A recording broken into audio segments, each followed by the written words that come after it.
Well, things were going real well Yeah, up it was a good until game. that 8th inning. Up until that eight. What happened with Colby? He hadn't pitched in a while. It's a tough position for him to be put in, but I guess just your kind of thought processes from that point on. Yeah, I mean, listen, we obviously we need him to get an inning. He hasn't pitched. Yeah, there's a lot of balls down the middle, honestly, and I don't know if it was one hit or too many.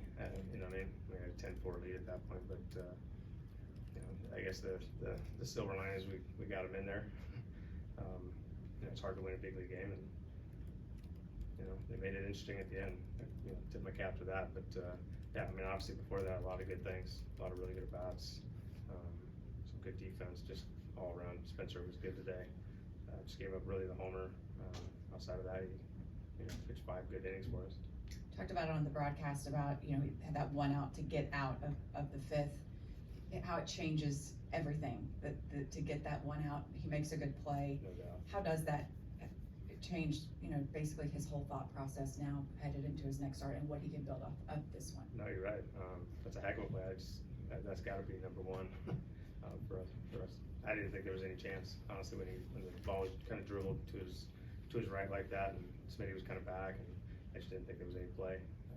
But yeah, that's going to send him, into tomorrow in a much different headspace than, maybe being out of the game. Probably at that point, maybe get him out, and only going 4 2/3 instead of 5 complete with only really 1 run there, and it's a really good outing.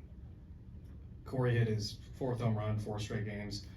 I think on Saturday we talked about how unlucky he'd been this season, and obviously he had one go off the glove yesterday, and it's kind of luck doesn't matter when you hit it over the fence. But what can you kind of say just about how he's been the last week or so? I think his numbers kind of speak for themselves, but it's 4 games in a row with a homer. Player of the week. Just you said it best. They can't defend a ball that goes in the seats. They tried yesterday, but couldn't bring it back. But yeah, I mean, it just seems like every at bat, and this is, I guess I've seen him a lot, so I maybe have a different perspective. But I feel like no matter how good or bad how bad he's doing, how bad he may look in a game, or every time he steps in the batter's box, I think he's going to hit 110. So it's just, I'm not really surprised by any success he has. And like I said, he's as consistent of a performer as I've been around as far as just the mindset and the mentality. Every at bat he goes up there, he does not take a pitch off in the batter's box or on defense or on the bases for that matter. But just special at bat, every night.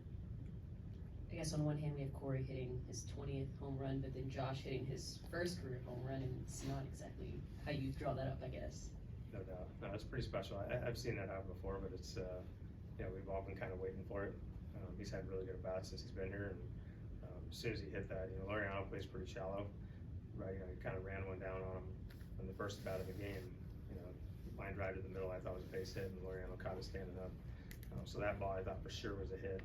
And Laureano came, barreling in, and he's aggressive out there, so that those things can happen. And when you're playing shallow and you miss one, that's always a potential for happening. So Smitty runs pretty well. I asked him if he got tired, kind of around coming into third base, and he said he felt pretty good. But pretty special moment.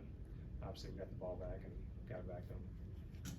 I guess, was there a moment when you realized, like, oh, this is going to be a home run, inside the park home run? Right. This is his first. Like, that's again. I mean, as soon as it got past him and I saw that it was going to roll to at least the track, there's no way, because Laureano was playing pretty shallow. So where he dove for the ball or slid for the ball was pretty shallow center field. So he had a long way to go to get back there. I didn't even think it was going to be close, to be honest with you. Obviously, hindsight is 20/20, but will what happened tonight make you a little more gun shy to pull starters? I kind of referred it to our staff. It's definitely not laugh worthy during game. It's kind of one of those moments that we, as athletes, and I remember as a player, I had this dream a lot that you can't find your cleats or you can't find your glove. That's kind of the feeling you have. It's kind of that, oh boy, is this really happening kind of thing. And at that point, you just got to be like, you know what? You make a decision of trying to do the right thing to get guys off their feet. Lowe's been playing every day. He's got, he's banged up. He's got a foot. He's got an elbow. He's got all kinds of things. Trying to get him off his feet. Simeon never comes out of the game.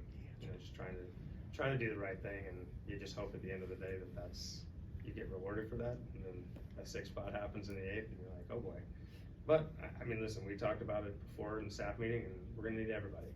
So everybody that came in the game, Miller made a nice play, moving from left field to third base. You know, Sam did a good job on that ball, you know, to catch it, and, you know, I don't know if the ball hit the ground, but it's not an easy play for first baseman, so, I don't mind it, you know, but yes, there was definitely some fear there going in and just going, okay, is this really happening? But at the end of the day, we got it done, we got it done. Okay, thanks. Thanks, Rick. Thanks.